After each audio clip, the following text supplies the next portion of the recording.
Hare Krishna. Welcome once again to the Soul Shri podcast. Today we are hosting with Vrajras Das. So I'd like to give a warm welcome to the show to Vrajras and Bhakti Jake. As you can see, I am being his imposter on the account. He will not be joining us tonight, but he should be with us on Sunday. So, Vrajras, I'd like to introduce you just briefly here. You were a monk at the Chowpatty Temple, what was it, for 11 years, 12 years? Yeah, 12 years. 12 years, yeah. Directly under the servants of His Holiness Radhanath Swami Maharaj, who is your spiritual master. And so we're very fortunate to have all of your knowledge and wisdom on the Bhakti scriptures and devotional service. That's my great fortune to be here with you. Hare Krishna. Yeah, and we lived together for some time in the Delaware Temple.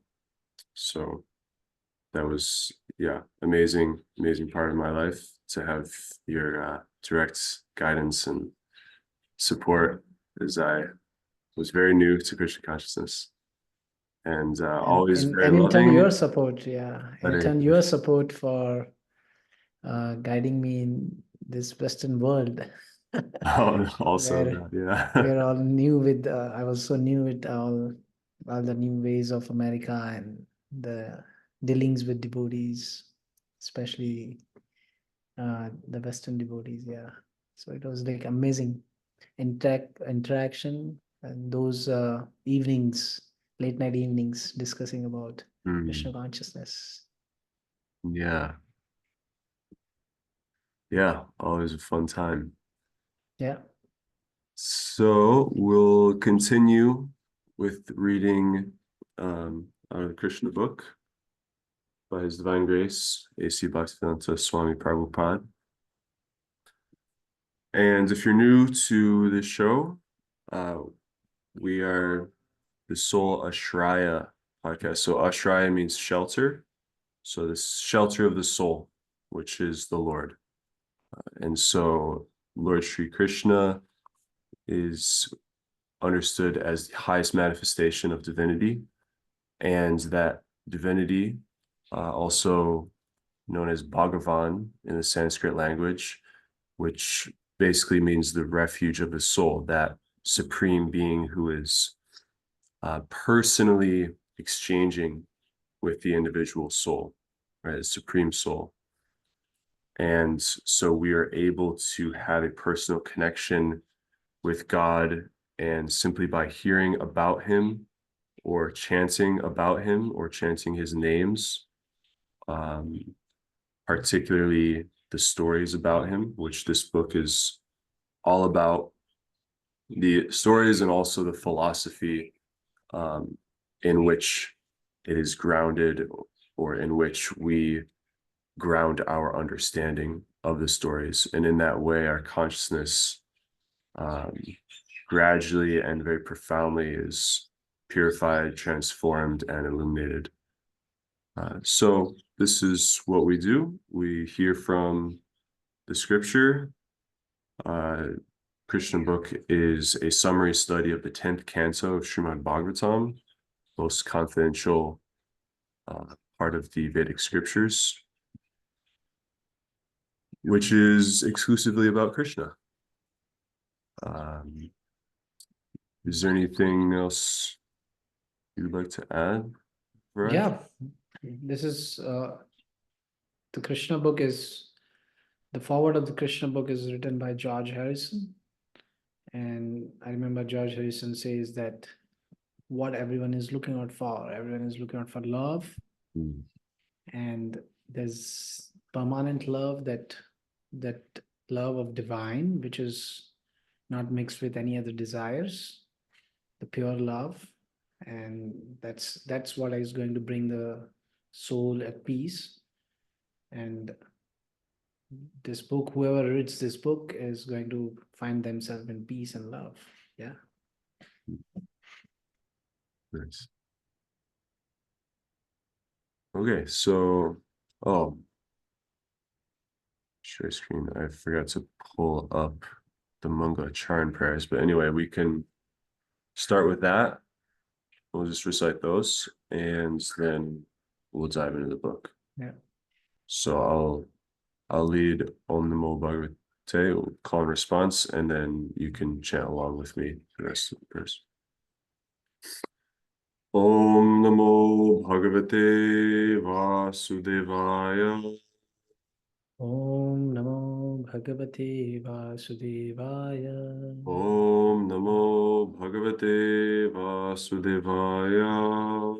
Om Namo Bhagavate Vasudevaya. Om Namo Bhagavate Vasudevaya. Om Namo Bhagavate Vasudevaya. Om Jnana-timirandasya Gyananjana Shalakaya Chakshurunmilitam Yena Tasmai Shri Gurave Namaha.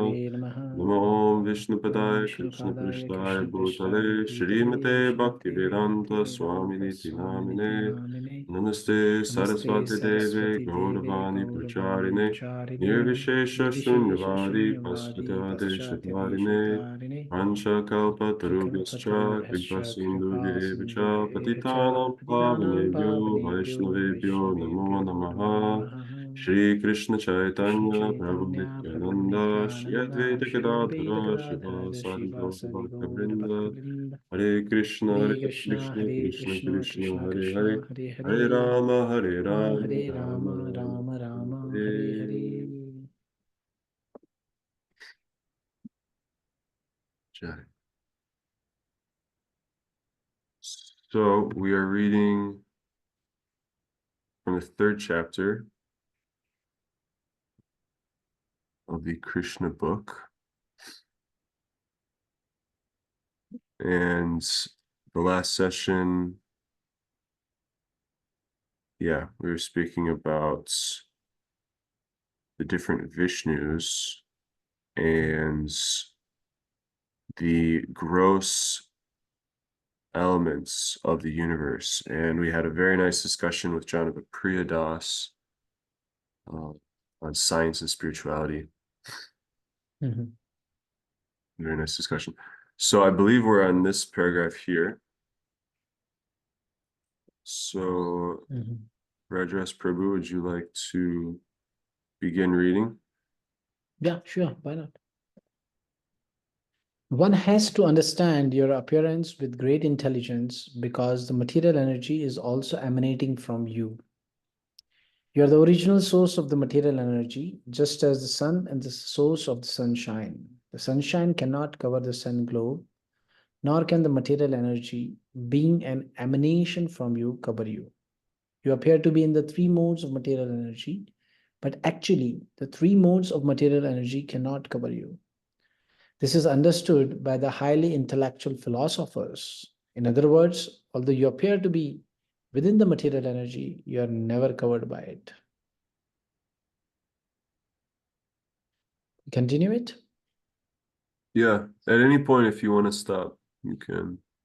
Yeah, I was thinking just summarize this paragraph because it has a lot into it, So I believe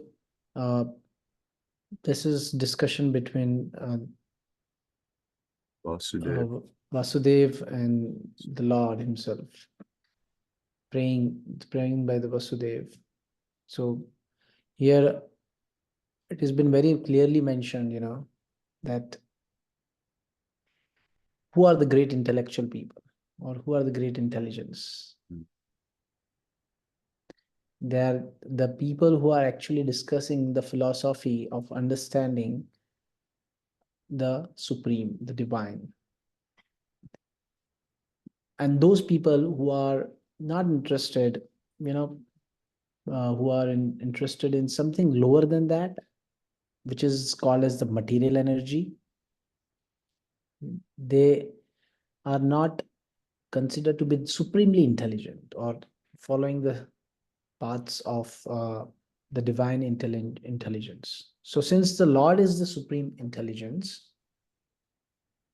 and the material energy is emanating from him, so understanding material energy is not great, but understanding the supreme Lord is great.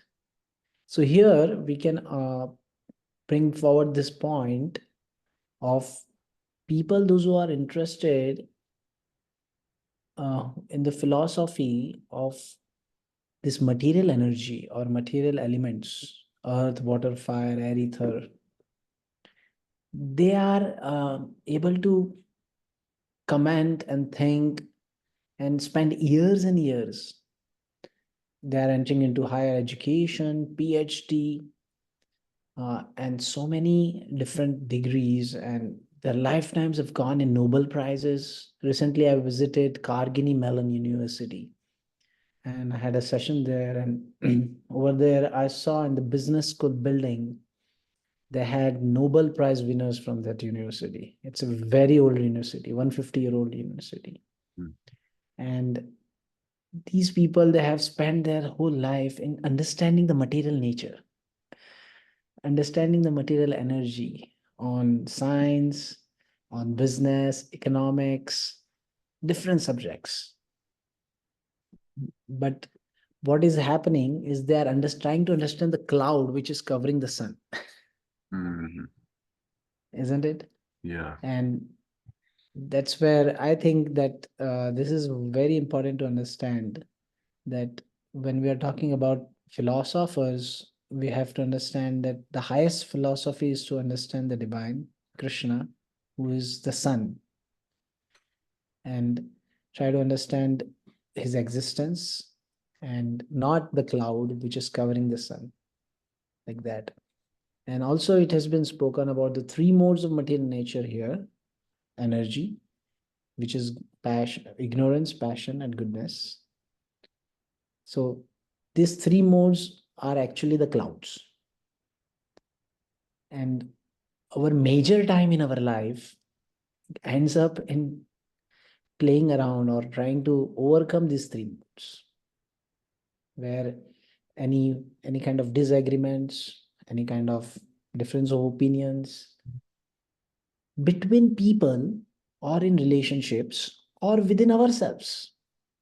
In ourselves also, we think like we have so many moods, so many different modes are happening with us, and we are consistently struggling to overcome these modes or to just get into the right mode, right?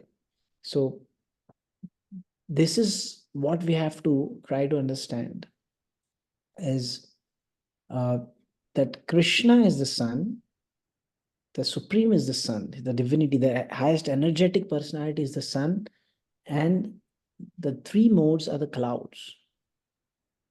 So let me ask you something, Yeah. because it's I'm just thinking of uh different circumstances that have been kind of active in my life, and with other people, and we can see the influence of the material energy and just how people get set into a certain mode, right, of thinking, and it can cause conflicts.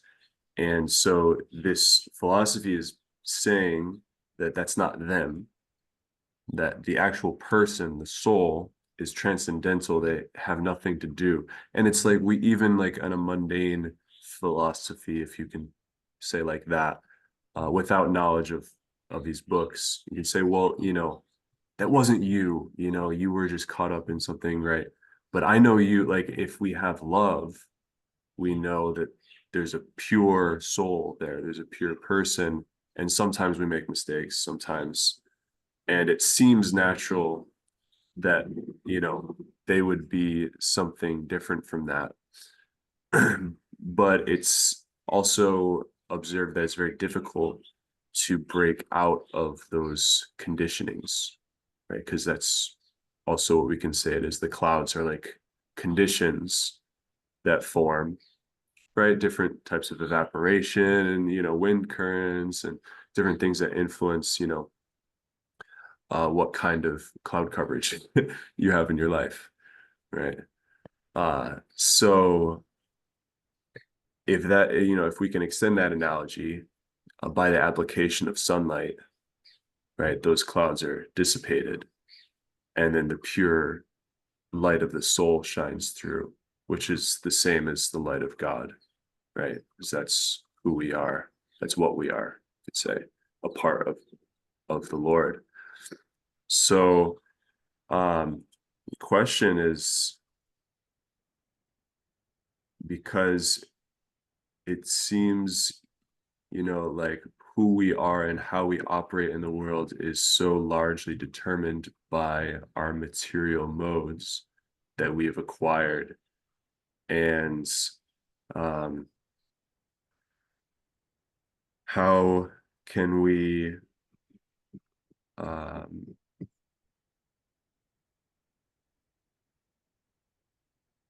act in this world from the platform of the soul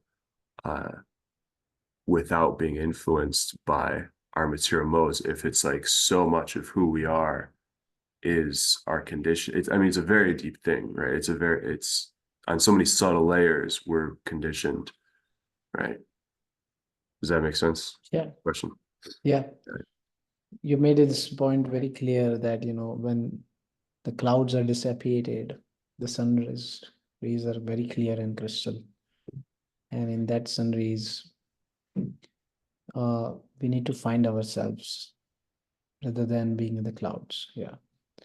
So yeah, it's in a practical world, when we are talking about the moods and overcoming them, or just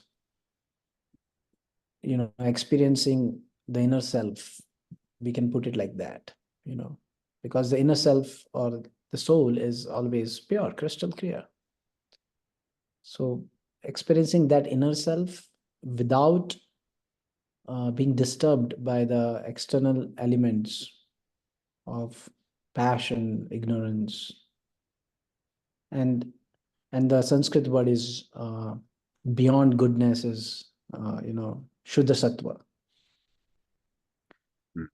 Reinstating the soul into the pure goodness, which is beyond goodness, the Shuddha Sattva stage.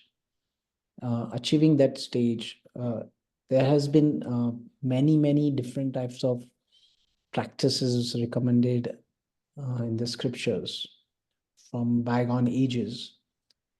And this has been like, we can say that beyond that also there are many mental speculators, or there is many speculation theories been presented.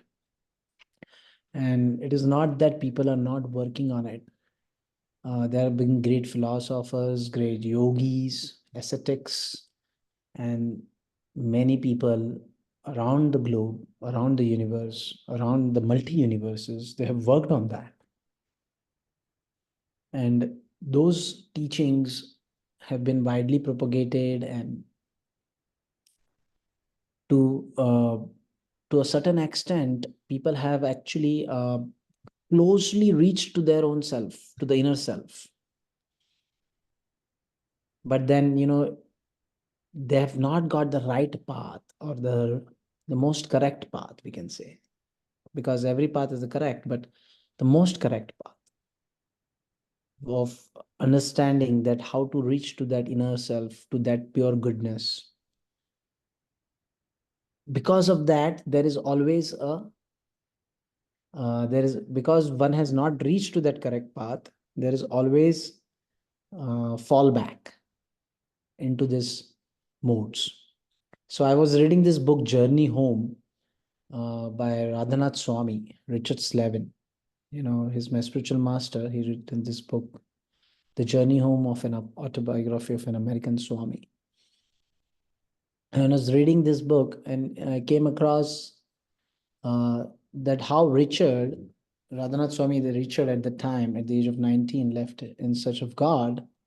And while he was in his search of God, he was trying to find his inner self. because he experienced the same things with people in the world in general. Mm. He was experiencing difference of races. He was experiencing uh, different religions having different stakes, and then he was experiencing hatredness. He was experiencing all negative elements in the society, and that brought him to an understanding that if one has to overcome or one has to see things in the right light, then one has to go inner. And in that sense, he went inner and he got a calling that he should go to east, to India. And he hitchhiked and he started his journey and without money by roadways. And he experienced different kinds of traumas, near-death experiences, some kind of romantic obstacles, some kind of molestation obstacles in the path. And he was experiencing all these things.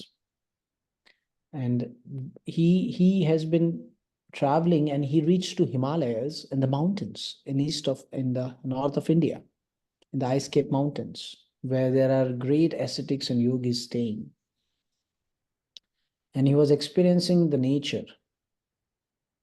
And we can always try to understand that when you experience nature, you come to some peace, isn't it? Mm. Yeah. So most of the times we feel like, oh, let's go for an outing, or let me go to this mountain for a trek, or let me walk into this stream or a river bank, and we experience intense peace, the chirpings of the birds, and the same thing he was experiencing. And he was trying to find that inner self, and while he was experiencing that, he was learning to live in nature. But the point which I'm trying to mention here is all these experiences were not bringing him inner satisfaction. That inner actually bringing some kind of satisfaction somewhere in the cloud, but still he was in that dark cloud. Still he was in that, not into that bright light. And till the time we don't get connected uh, to the right source, because the same paragraph what we are reading today is talking about the right source. Mm. So if you're not connected to the right source, we will still be in that dark cloud. And this dark cloud of different modes, we have to remember ourselves that we don't have to look back.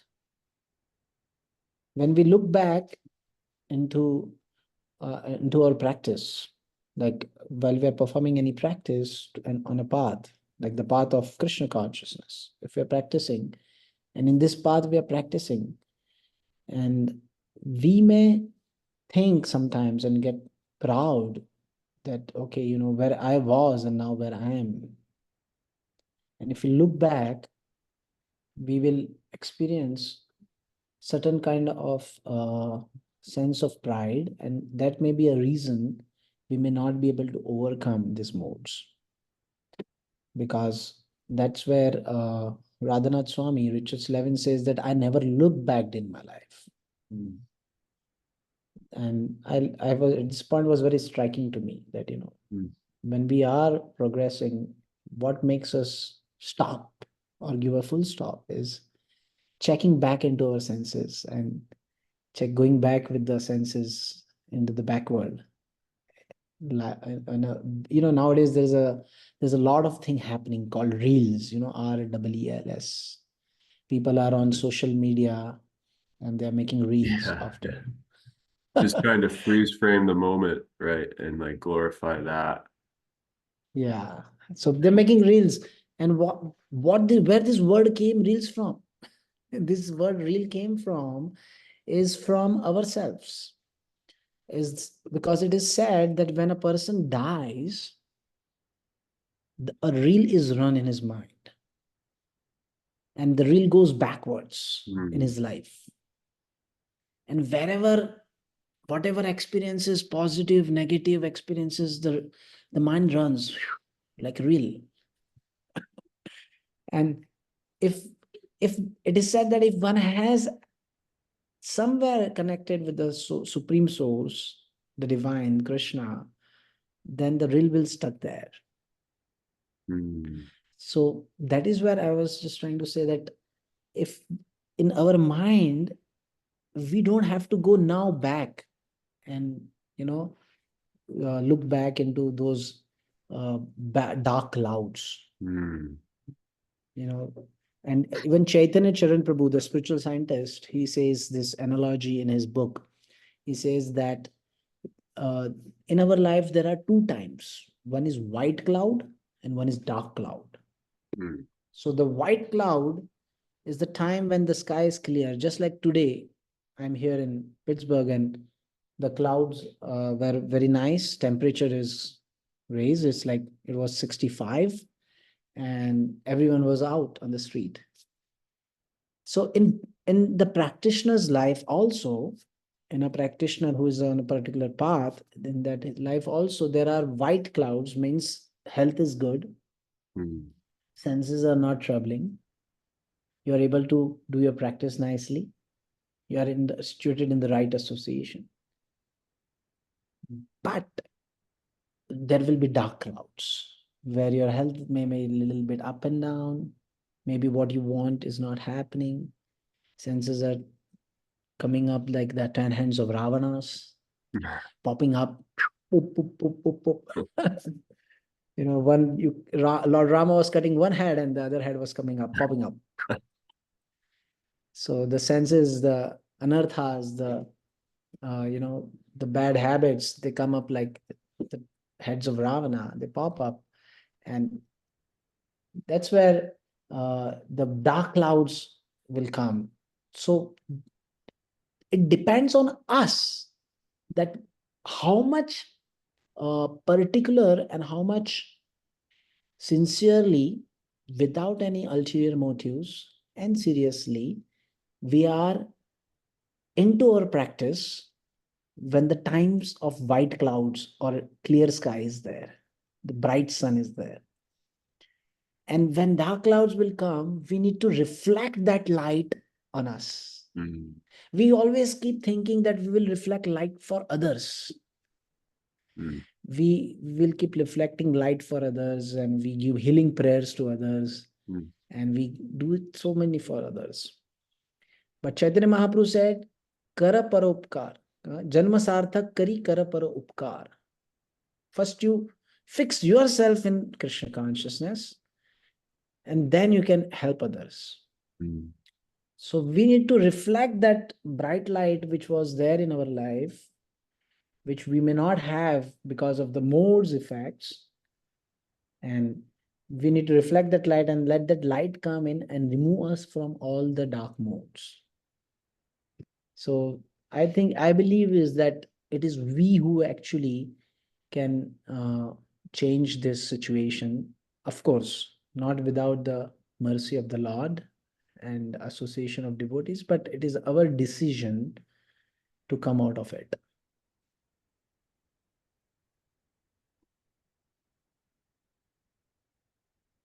There's that, thank you so much. Really nice point on the reels. I really appreciate that. That the reels stop when the Lord is there. So it's like, and then the active life is to then progress from that point. So so many people may not be aware of the Lord until the moment of death. And, if they're fortunate to come in contact with him, they might be able to remember him at the time of death. But those of us who see the light, as it were, and this will tie nicely into the next paragraph,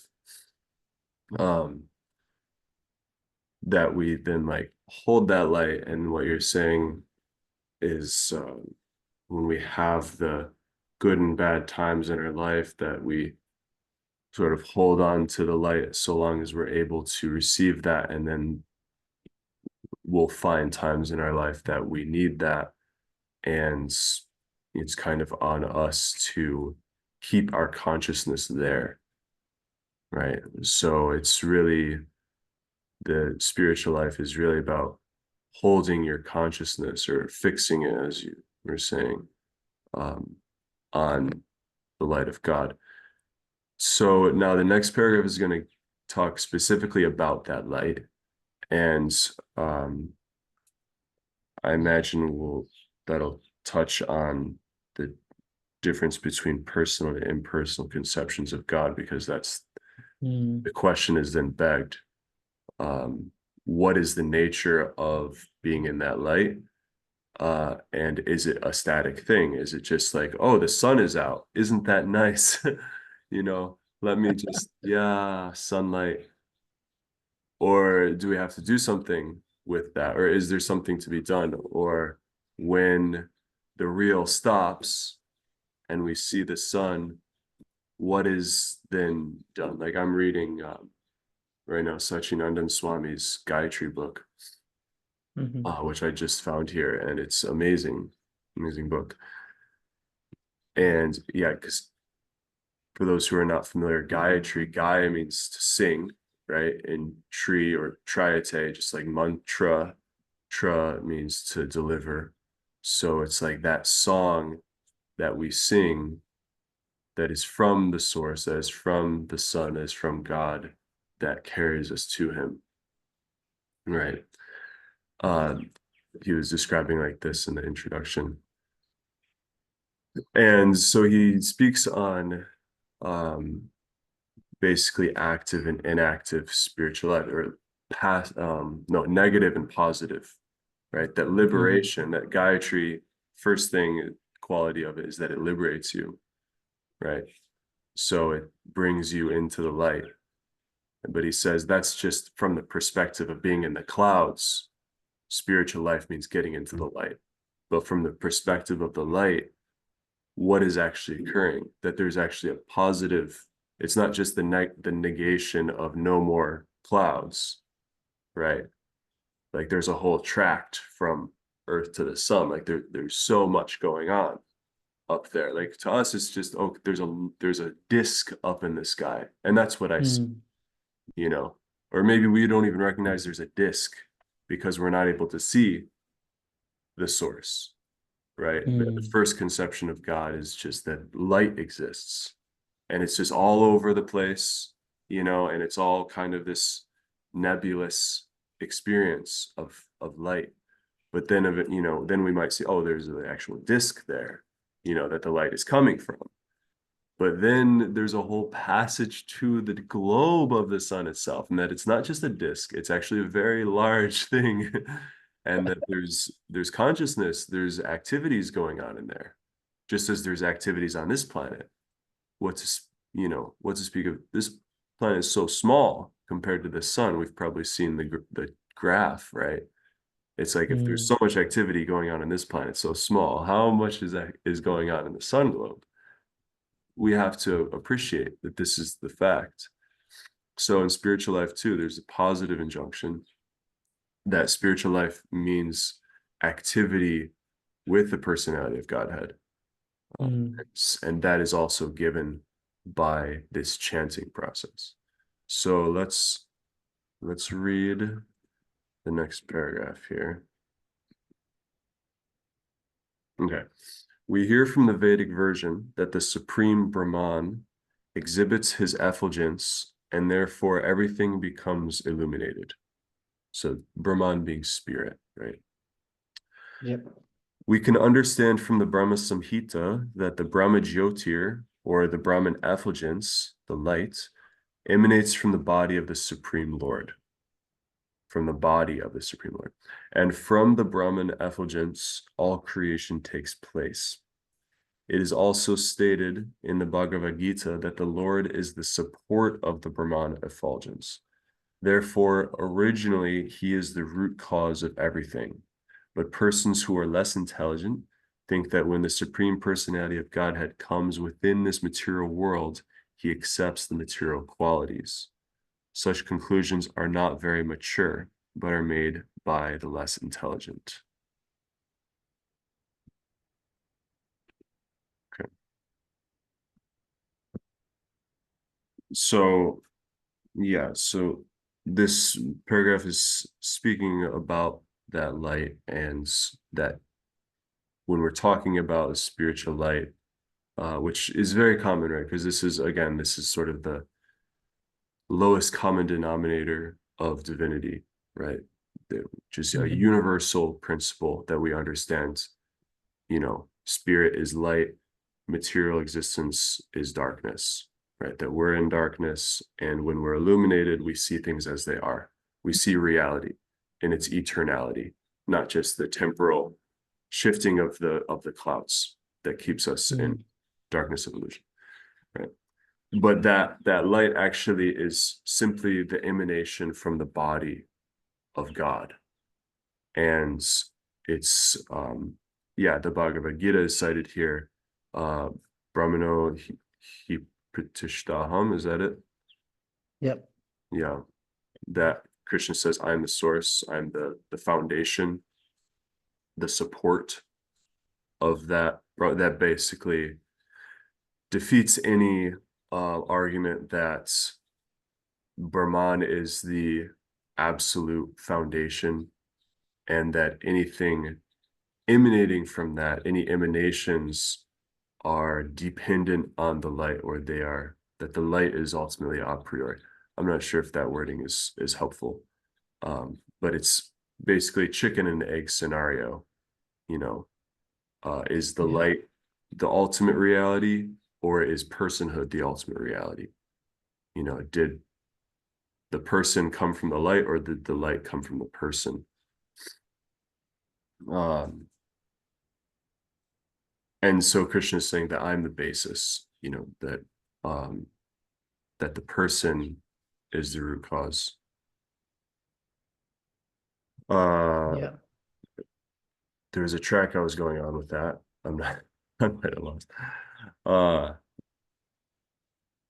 So there is Go ahead. a small doubt may arise in anybody's mind, that Prabhupada is making a point here that persons who are less intelligent think that when the Supreme Lord, Personality of Godhead, comes within this material body, he accepts the material qualities. So when we talk about ourselves, and when we talk about the divinity, and we talk about that many people, they have this understanding that the God has to be something extraordinary. He cannot look like us, or how he will be not affected by material qualities, or somebody who is an atheist, or somebody who is a believer in karma, may think that that it may be possible for me to become God, something, where, because everything is so rightly placed in that person's life, because of the great karmas, that having all the good health, all the best money, all the wise thoughts, having everything rightly placed to make that person feel, that, it may be so that, I can be a God. So this point, where Prabhupada is mentioning that how come, the Lord coming into the material world not affected by the material qualities? Prabhupada does say that he's very mature, but then, the less intelligent world is giving a challenge to those people who are thinking, that the Lord has material qualities. They can be the Lord, being a material being. So it's a challenging point for those people coming back to us, that how can you say, that Lord is, how can you say that, we are less intelligent? It is something, how can you prove that the Lord is not having material qualities, because he came just like 5,000 years back as Krishna, acting like a mere another boy. You know, I've so many people have this understanding, to or in terms of impersonalism also, like where you know there's a concept where people are thinking that aham brahmasmi, after the philosophy of Shankaracharya, that I am Brahman, or I am, after the death, the soul is going to merge into God and becomes like God. So these different types of understanding are actually quite confusing. So Prabhupada definitely is talking about these people as less intelligent, but to convince them in their philosophy, it's very challenging. So this is a challenging question opened up for those people. If you are sitting in, if you have somebody in the audience who's having this thought, and my question is like, how can we put forward that Krishna is come to the material world, but he is not been affected by the material world? Yeah, or put in another way, because as far as like Lord is concerned, as like the form, so many people are not familiar with Krishna, or a form of God in that sense. And so the way that that would kind of translate over is just that God is like an idea. uh, yeah. Like for me, 10 years ago or whatever, however long, I had ultimately an atheistic, what we understand as atheistic, like theism being the understanding that there is a supreme Lord that is distinct from me. If I just say God is, the Brahman effulgence, or meaning just the Brahman, just spirit, it's just an idea, it's just existence itself is God, and because I exist, I am also God. There's nothing different between, there is no old man in the sky. It's Mm, just, you just have to awaken to the fact that everything is connected, we're all one. It's just consciousness and energy. There's nothing distinguishing, nobody's higher than me. I'm just a part of right. the whole thing, and therefore I can also be God. It's saying, if God is covered by the material elements, is what's being said here, means uh you know I'm not distinguishing anything different from the material elements as being spirit. I'm saying everything that I'm experiencing here, which is material elements, is itself God, and therefore I am God and you are God, and there is no Krishna transcendental to these material elements. But we're saying, no, there is a supreme Lord, and he does not take on material qualities, means he is not of this material nature that you are, that your body is. Rather, he is spiritual, and actually you are also spiritual. But in order to Mm, discover that, you have to disconnect yourself from material identification. And so the point that I wanted to bring earlier was just on the speaking on the Bhagavad Gita, that it's quoting here that the Lord is the source and the support of the Brahman effulgence, and the overarching and so much repeated message of the Bhagavad Gita is that Krishna is supreme, and the means to attain him is bhakti, right? That ultimately that is the message, that this understanding mm, is brought about by devotional service, that you engage yourself in the activity of the soul, which is love. And so it's like, without the love factor, there's no way to discover the self and just discover the actual nature of the self, which is a servant of the Lord, and to discover who is the Lord, like who is God. You can spend so many years speculating, like this was back in my college years that I had these just, various conceptions. Okay, yeah, God, that's just an idea, it's not a being, it's an idea, right? Well, if I'm not doing anything with that idea, there's no way I'll discover the being. If I'm just, spinning my wheels, sitting here. So you have to be engaged in the positive aspect of spiritual life. You have to enter into the sunlight and then do something there, right? Uh, yeah, and that activity is called bhakti. That, you know, growth in the light of spiritual life is called bhakti, or devotional service. We're actually, the heart is being moved to do something to expand itself, which means service. Expansion, growth, life means to serve. You're not just living unto yourself, and then the reels of your story is just you, scrolling on your phone, you're not doing anything. And you're just various manipulations of the clouds, tripping on acid or whatever it is. Yeah, the point you made is very striking, that the growth, basically, as soon as the plant wants to grow, the plant needs sunlight and sunlight and water, and the plant starts growing.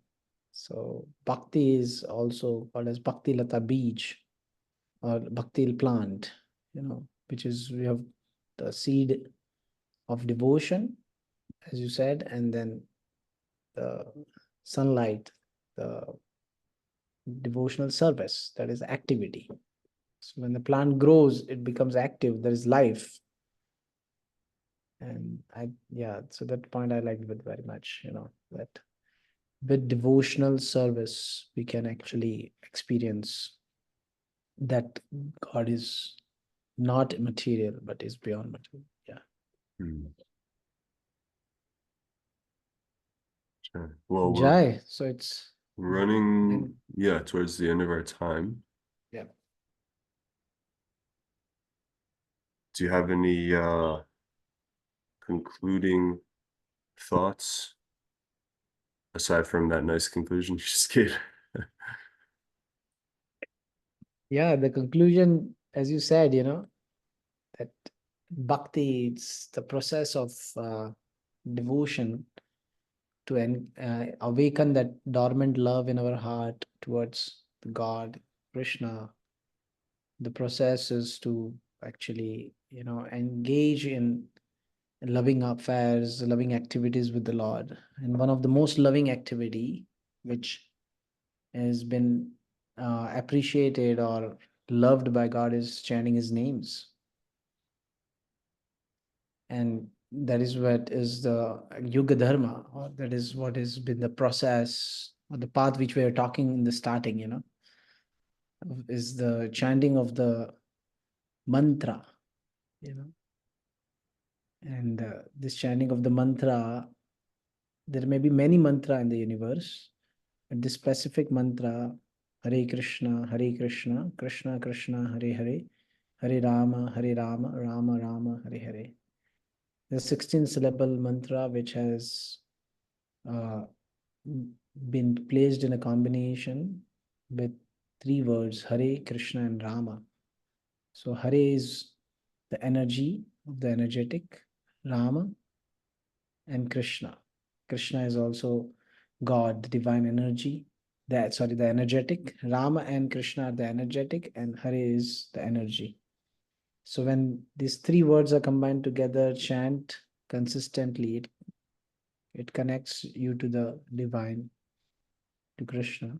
And this brings immense joy and love, which is beyond this creation, this material creation. And that's where, you'll be always placed in the right sunlight.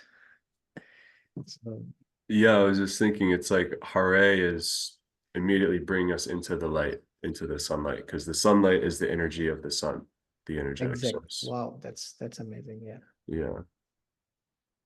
It, and and it's like we all have that influence in our life, like Hara, Radha, the goddess, the feminine aspect of God. The Right. energy of God is in everything. It's everywhere. It's not like, oh, God is, I understand that God is up there as the sun, but I'm down here. It's like, what does God have to do with my life? Right? That's the thought. It's like, okay, maybe when I die, then I might be spiritual because I'm not a body anymore. I'm just a spirit at that point. And then I can talk to God. Then I can be with God. But Vaishnavism says, no, no, no. Try to understand that God is here now, that the mother God is pervading everything. And then Everything. you simply shift your consciousness by what? By calling out to the name of God. And then immediately right where you are, you're situated in the sunlight. And then Krishna, then Rama, then you grow as a son of God. Right. And it's like you yourself become a small sun, or as Prabhupada said, you become like a moon, right? That you then are able to reflect that light everywhere you go and illuminate. It's like there's so many stars. I was reading just yesterday. It's like there's so many stars in the sky, but they can't. There's actually a verse that says this. Chanakya Pandit actually said this, right? Mhm. But they can't illuminate, so many stars can't illuminate, the sky, but one moon can, right? And as we were saying earlier, we need that moonlight for ourselves in dark times. And then also if we want to illuminate the sky for others, that is how we do Right. it. Yeah, to become ourselves, yeah, fixed as a son of God. Yeah, which is the path that all teachers have taught, right? Lord Jesus Christ was very, very vocal about that.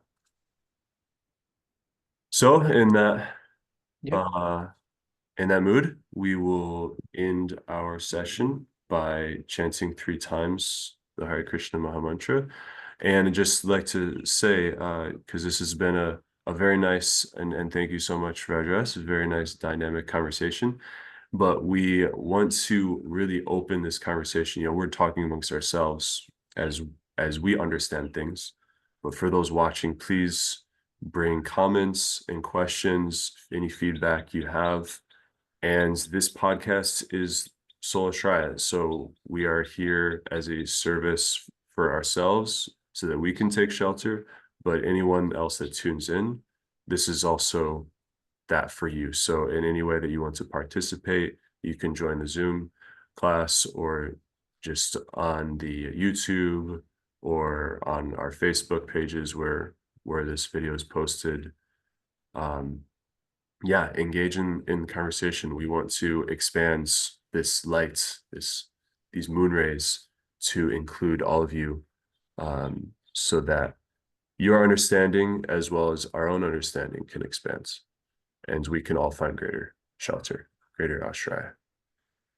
So with that, we'll chant Krishna, Hare Hare Krishna, Krishna, Krishna Krishna Hare Krishna, Hare, Hare Hare Hare, Rama, Hare Rama Rama, Hare Rama Rama, Rama, Rama Hare Rama, Hare, Hare Hare, Hare Krishna, Hare Krishna, Krishna, Hare Krishna Krishna, Krishna Krishna, Hare Krishna, Hare, Hare Hare, Hare Hare Rama, Hare Rama, Rama, Hare Rama Rama, Rama, Rama Hare Rama, Hare, Hare Hare, Hare Krishna, Hare Hare Krishna, Krishna, Hare Krishna Krishna, Krishna Krishna, Hare Krishna, Hare, Hare Hare, Hare Rama, Hare Hare Rama, Rama, Hare Rama Rama, Rama, Rama Hare Rama, Hare. Hare Hare.